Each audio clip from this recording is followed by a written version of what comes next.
I was only a child when I first saw Krampus. My family had just immigrated to this country. We had left our every earthly possession behind, but the memories and stories of our homeland followed us on our journey. Once we arrived, we immediately settled into the same ghetto that so many others from our Eastern European village had. A decrepit row of 4-story slums along an alleyway that was more sewer than street. Our father, during the few hours that he was home from the mill, said we were better off here, but my sister and I missed the deep forests and high mountains that we had played in only a short time ago. Even when I tried to imagine myself back home, my real home, the noise of the city always broke through my thoughts and brought me back to the alleyway. My mother tried her best to remind us of our old life. Often, as my sister and I were crawling into the bed we shared, she would tell us the stories, the same stories she said her mother had told her. Some of the stories were exciting, others made us laugh, but a few terrified us. The most awful story of all was of an evil one who waited until the deepest part of winter to kidnap naughty children. We stuttered as she told us how it would torment children just like us, and sometimes we would even pretend to fall asleep in the desperate hope that she would stop. But she always finished the story. Our father would often tell her not to fill our heads with such horrible things, that some tales from our homeland should remain there. Mother, though, she would shake her head and quietly insist that it was dangerous to forget where we came from. Our lives continued like this for the next several months. I had believed that I would eventually come to see our forgotten alleyway as home, but its sense of foreignness persisted. In fact, it felt as though hardly anything had changed since we arrived.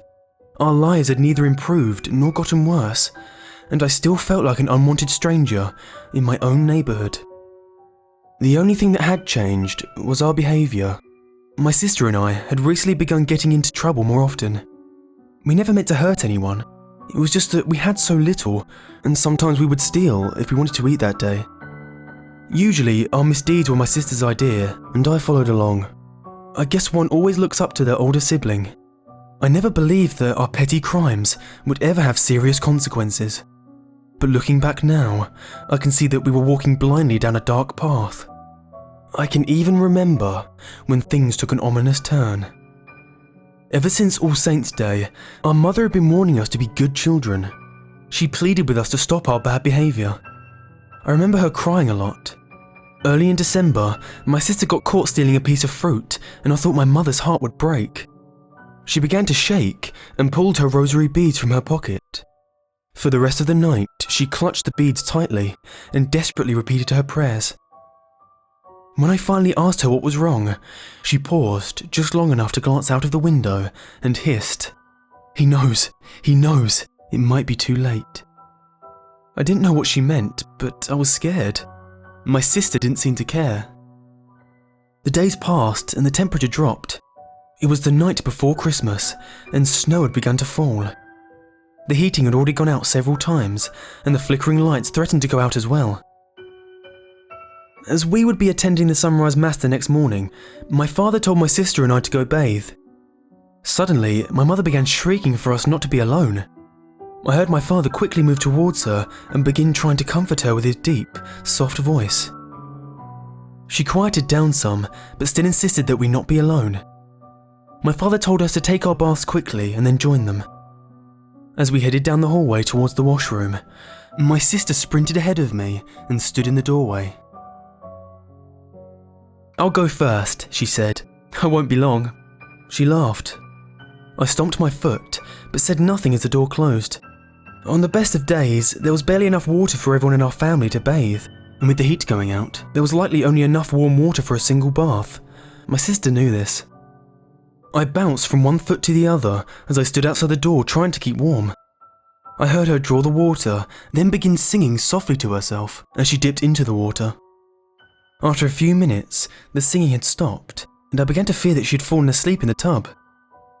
Then I heard a noise, a sharp clacking sound, like someone was wearing wooden shoes. It was slow but deliberate, almost like it was sneaking up on something. I knocked on the door, and the clacking stopped. No answer. I assumed my sister was just ignoring me, or possibly trying to irritate me as she often did. Then the noise began again, this time even slower. I pressed my ear to the door and held my breath. The clicking sound had stopped, but I could now hear a light tinkling sound, like the chime of 100 bells playing in the distance. I listened until I could hear my own heartbeat.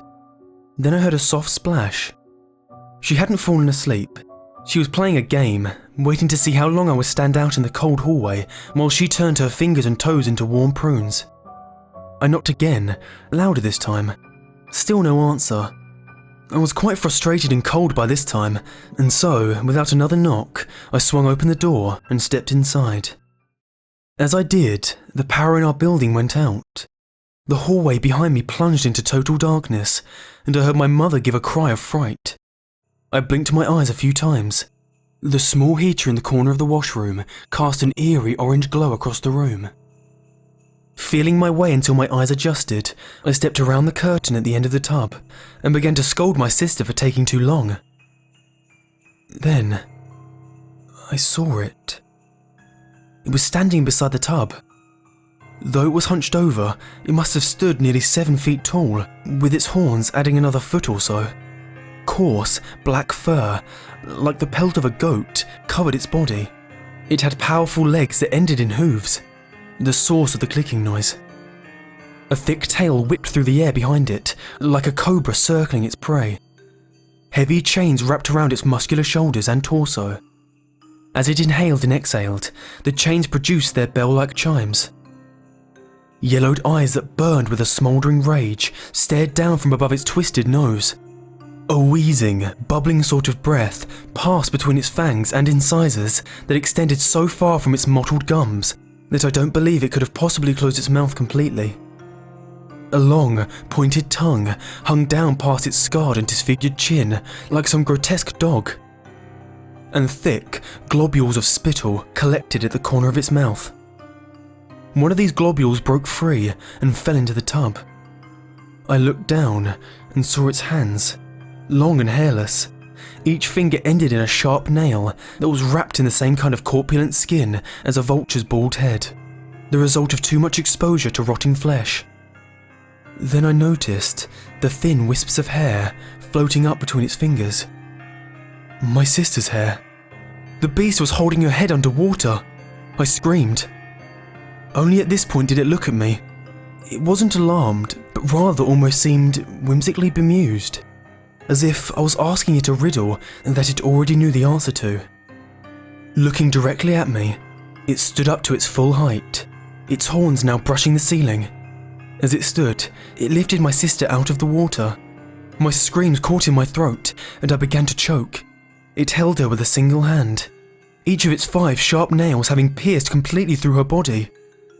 Strangely, the only coherent thought that passed through my mind at that moment was the hope that my sister had already drowned and could not feel the pain. The beast took a step towards me and gave a dry, shrill laugh that sounded like an animal being strangled. It held my sister out as if it were cruelly offering her body to me. We both heard footsteps in the hallway. My parents were running to see what was the matter. The beast quickly wrapped its heavy chains around my sister's lifeless body and cinched her to its back.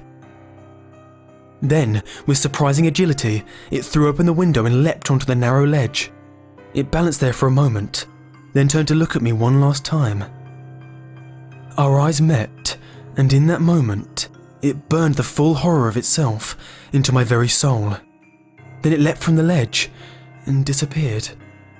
My parents were already in the washroom before I realised the beast was gone. They held me tight and began asking me what was the matter. I could not speak, but only pointed towards the tub and then the window. My mother was the first to notice my sister's clothes laying beside the tub and instantly ran to the open window. I heard her scream curses in our old language at the darkness. Then she collapsed, and my father ran to her, begging for someone to tell him what was going on. My mother was near to fainting and could only point to the hoof-like print in the snow upon the ledge and speak a single word. Krampus. I don't remember much after that. 4 days later, my sister's body was found by a sewer grate.